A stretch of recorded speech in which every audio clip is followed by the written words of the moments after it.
Meanwhile, the UN Secretary-General Ban Ki-moon has expressed grave concern over the takeover of the Iraqi city of Mosul by al-Qaeda-linked militants. Ban's spokesman says the UN chief strongly condemns terrorist attacks across Iraq and calls on political leaders to unite against threats. Ban says the violence can only be controlled based on the constitution and through a diplomatic political process. He also urged the Iraqi government and the semi-autonomous Kurdistan region to cooperate in restoring security in Nainawa province and in delivering humanitarian aid.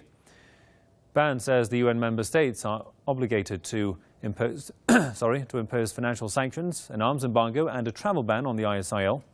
The US has also described the situation as, quote, serious, saying that the militants pose a threat to the entire region.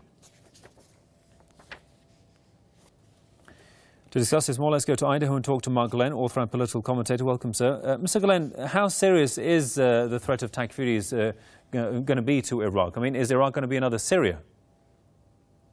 Well, in effect, Iraq is already another Syria, or a better way to put it is that Syria is another Iraq.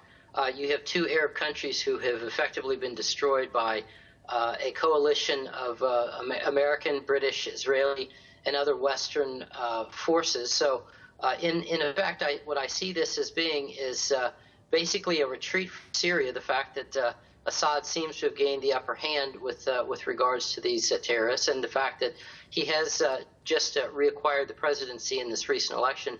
And so I think in order to keep their forces in the field and to keep them from losing their spirit, so to speak, the United States and these other Western powers who have trained and funded and backed these terrorists have basically just kept them busy in Iraq.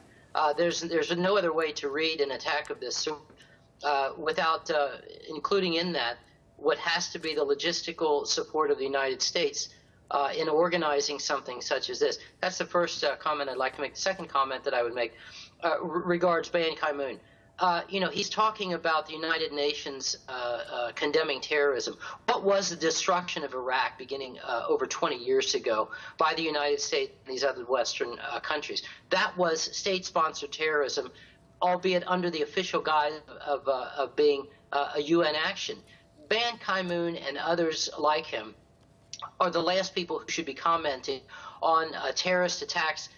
Were it not for the UN rubber stamping George Bush's war back in the early 1990s, Iraq would not be in the shape that it's in. If the United Nations hadn't rubber stamped George Bush's son back in 2003, Iraq wouldn't be in the state that it's in either.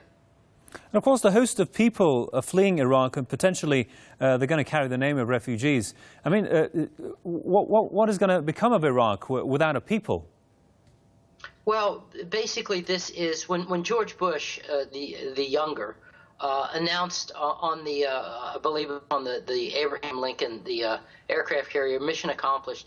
That basically, he was being accurate in that. Iraq was destroyed. The plan is to destabilize all of the countries surrounding Israel while leaving Israel this bastion of stability and security in the region so that she can further extend her influence in the region. So Iraq, in effect, it is a failed state. It is a destroyed country.